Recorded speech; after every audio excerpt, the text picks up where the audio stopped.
नमस्कार दोस्तों, एक बार फिर से कवि संतोष चैनल पर आप सभी देशवासियों का हार्दिक स्वागत बंदन।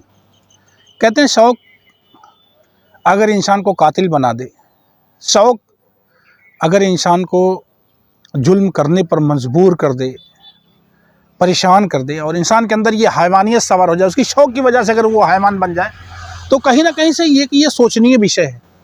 क्या आज के आबो हवा में इतनी गंदगी या इस तरह का कल्चर हमारे देश का हो गया है कि बच्चे शौक में या इंसान शौक में कातिल हो जाए, शौक में गलतियां करने लग जाए।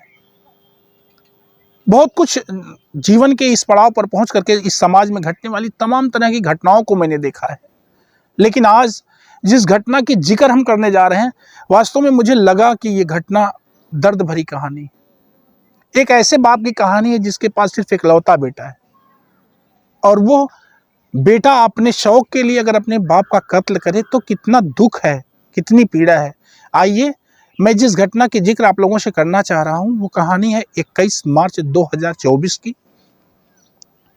सुबह के 10 बजे हैं और स्थान है पट्टी प्रतापगढ़। ये उत्तर प्रदेश का एक जिला है प्रतापगढ़ जिले में पट्टी कस्बा है, पट्टी थाना भी है और पट्टी के ही रहने वाले परिवार की कहानी हम बता रहे हैं। दिन के 10 बजे हैं, एक हलचल है, एक हंगामा है बाईपास टाउन एरिया मोड़ पर।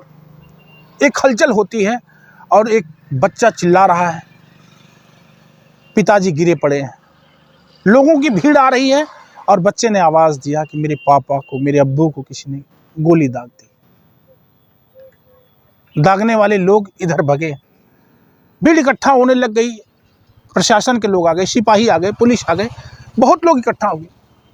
अब मामला शुरू होता है कि ये है कौन। पता चला पट्टी के बहुत बड़े फर्नीचर के व्यापारी नईम जी हैं, जिनका पूरा नाम है मोहम्मद नईम इदरीसी। यानी ये तो नईम जी हैं, नईम जी का ये बेटा है सैफ रो करके पापा को यानी अब्बू को गोली मारने वाले लोगों की बात कहने लगा कि 3 लोग आए थे, मुंह बांधे हुए थे और अब्बू को गोली दाग दी। मैंने उनसे लड़ा झगड़ा, मैंने उनको पकड़ना चाहा, लेकिन वो लोग मुझे धक्का देके बाहर कर दिए, गिरा दिए। मैं नहीं पकड़ पाया, मैं हार गया उनसे। ये चिल्ला के कह रहा है। पुलिस वाले वहीं तुरंत सीएससी पर ले जाते हैं। पता चला डॉक्टरों ने नईम को मृतक घोषित कर दिया। अब नईम मृतक हो गए, लेकिन व्यापारी मंडल के अच्छे व्यापारी होने के नाते व्यापारी मंडल के जितने भी लोग थे, पूरा व्यापार मंडल ही जैसे एक तरह से समझिए जागरूक हो गया, क्रोध में आ गया, आवेश में आ गया, उत्कीर्ण हो गया पूरी तरह से। इसके बाद बड़ा सा रेला हो गया, पूरे पट्टी में हंगामा खड़ा हो गया। पूरे जनपद के व्यापारी निकल करके पट्टी में इकट्ठा हो गए। लोग सीएससी से लाश बाहर नहीं ले जा रहे थे, वहीं पर ताला लगा दिया, वहीं जाम लगाना शुरू कर दिया। एसपी, डीएम, सारे बड़े अधिकारियों की एक टीम वहां आई, लोगों को समझा बुझा करके और नईम की लाश को मिट्टी दी गई। लेकिन व्यापारियों की ये मांग थी कि अपराधी को पकड़ा जाए, किसने इनकी मौत को अंजाम दिया, किसने इनको मारा है। धीरे धीरे पुलिस अपने शक की सुई को टटोलना शुरू करती है, रिकॉर्ड के हिसाब से ढूंढना शुरू करती है। किसी से ज़मीनी विवाद था नईम जी का, उसको भी पकड़ करके पुलिस ले आती है। बेटे से भी बार बार पूछताछ करती है कि तुमने किसी को पहचाना। बेटा बार बार मना करता था कि मैंने किसी को नहीं पहचाना, ना तो देखा। वो लोग मुंह बांधे हुए थे, मैं किसी को पहचान नहीं पाया। लेकिन एक सीसीटीवी कैमरे में धीरे धीरे क्लिप को जब कवर करना शुरू करते हैं तो एक कवरिंग होती है और उसमें पकड़ में आता है कि 3 लोग बाइक सवार जो आ रहे हैं, यही लोगों ने नईम को गोली दागी है। पता चला कि जब वो जांच होनी शुरू हुई तब पुलिस ने पकड़ना शुरू किया। 3 लोग पकड़े गए, शुभम सोनी, प्रियांशु मिश्रा और पीयूष पाल। 21 तारीख की घटना है। 22 तारीख की शाम में ये 3 लोग पकड़े गए, शुभम सोनी, प्रियांशु मिश्रा और पीयूष पाल।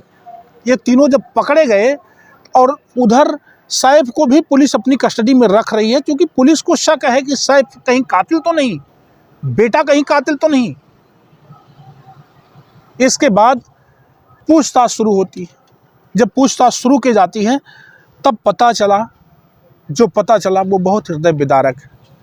वो उसमें बहुत दर्द है, बहुत पीड़ा है। ऐसा किसी के साथ नहीं होना चाहिए।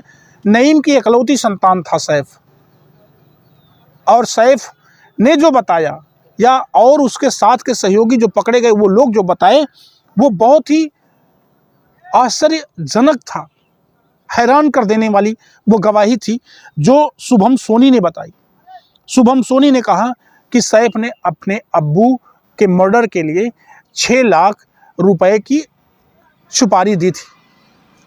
ये बिचौलिया था, शुभम सोनी सुपारी का बिचौलिया था, और 6 लाख रुपए की सुपारी में सैफ ने 1 लाख रुपए एडवांस दिए थे, 5 लाख बाकी थे, काम होने के बाद ये पैसा देना था।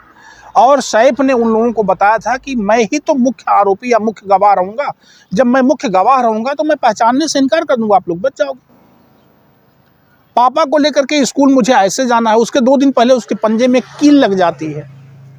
अब वो घायलावस्था में वो स्कूल जाने में अपने आप को असमर्थ बताता है, विद्यालय यानी पापा अब्बू छोड़ेंगे, ऐसा उसके दिमाग में सेटिंग पहले से कर रखा है।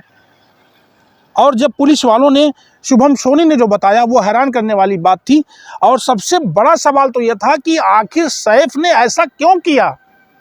अगर सैफ ने शुभम सोनी को सुपारी दी 6 लाख रुपए की, तो ऐसा क्यों किया, क्यों ऐसा चाह रहा था अपने अब्बू के खिलाफ, क्यों मारना चाहता था। इसमें बहरहाल जो लोग इन्वॉल्व हैं, ये कहानी मैं आगे बताऊंगा क्यों ऐसा चाह रहा था। शुभम सोनी, प्रियांशु मिश्रा और पीयूष पाल जो मुख्य रूप से मुख्य आरोपी है जिसने गोली दागी थी। अभी कल्लू डॉन की जो टीम है वो पकड़नी बाकी है, अभी 2 लोग फरार हैं, उसमें कल्लू डॉन सहित एक आदमी और फरार है। पीयूष पाल पकड़ा गया है। शुभम सोनी, प्रियांशु मिश्रा इसके दोस्त हैं। इन लोग ये लोग भी योजना बनाए थे, सैफ के साथ मिलकर के योजना के बहुत बड़े सहयोगी रहे, तो 3 लोग पकड़े गए।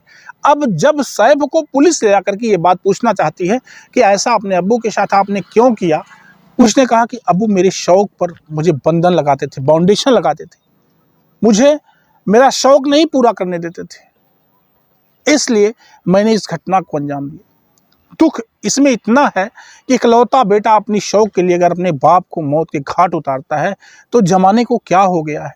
एक ही बिटिया है नईम के पास जो दिल्ली रह करके तैयारी करती है, वो बेटी भी आई थी उस दुख की घड़ी में। वो तब जब तक परिवार के लोग नहीं जानते थे या व्यापारी मंडल के लोग नहीं जानते थे कि सैफ ही इस घटना का मुख्य आरोपी है, तो लोग घटना में अपराधी पकड़ा जाए इसकी मांग कर रहे थे। लेकिन जब लोग इस बात को जान गए कि इनका बेटा ही इनकी मौत का कारण बना, इनको ही मौत के घाट उतारा, तो लोगों के पैरों तले से जमीन खिसक गई। अभी एक घटना जबलपुर की मैंने आपको बताया था कि एक नाबालिग लड़की ने, काव्या नाम की लड़की ने अपने पिता और अपने भाई का मर्डर किया अपने प्रेमी के साथ मिलकर के।